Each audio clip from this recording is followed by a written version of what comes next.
നമുക്ക് ABS non ABS വണ്ടി എങ്ങനെ വർക്ക് ചെയ്യുന്നതാണ് ഞാൻ കാണിക്കുന്നത്. ഇതൊരു ABS ഇല്ലാത്ത ഡിസ്ക് ബ്രേക്ക് ആണ്, നോർമൽ ABS ഡിസ്ക് ബ്രേക്ക് ആണ്. ഇത് എങ്ങനെയാണ് വർക്ക് ചെയ്യുന്നത്? നമ്മൾ ഈ ബ്രേക്ക് അപ്പ് ചെയ്യുന്ന സമയത്ത് ഈ ഫ്ലൂയിഡിന്റെ പ്രഷർ കൊണ്ട് ഡയറക്റ്റ് ആയിട്ട് കാലിപ്പറിലേക്ക് പ്രഷർ വരും. അങ്ങനെ ഡിസ്കിന്റെ പാഡ് പ്രസ് ആവും, ബ്രേക്ക് ആവും. അതായത് ഈ ഒരു ബ്രേക്ക് നമ്മൾ എങ്ങനെയാണ്, ഏത് പ്രഷറിലാണോ എങ്ങനെയാണ് ഈ പ്രസ് ചെയ്ത ഉടനെ തന്നെ ബ്രേക്ക് അവിടെ അപ്ലൈ ആവും. അപ്പൊ സഡൻ ബ്രേക്കിന്റെ സമയത്ത് വണ്ടി സ്കിഡ് ആവാൻ സാധ്യത വളരെ കൂടുതലാണ്. ABS വർക്ക് ചെയ്ത് നോക്കാം. ABS ഈ പ്രസ്സിങ്ങിൽ നമ്മൾ ഡയറക്റ്റ് പോകുന്ന നേരെ കാലിപ്പറിലേക്കല്ല പോകുന്നത്.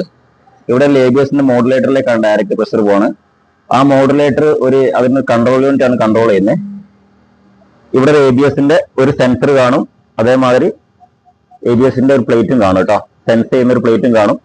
ഈ ABSന്റെ വീലിന്റെ സ്പീഡ് അനുസരിച്ചാണ് ഇതിന്റെ ഹൈഡ്രോളിക് മോട്ടർ വരും, മോഡുലേറ്ററിനുള്ള ഹൈഡ്രോളിക് മോട്ടർ വരും.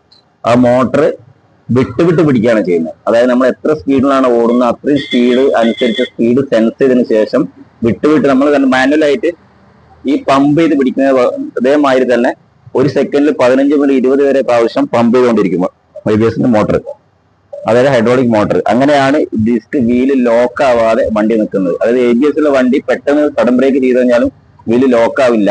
പക്ഷെ ABS ഇല്ലാത്ത വണ്ടി സഡൻ ബ്രേക്ക് ചെയ്താൽ വീല് ലോക്ക് ആവും. ഇതാണ് രണ്ടും ഡിഫറൻറ്റ് കേട്ടോ.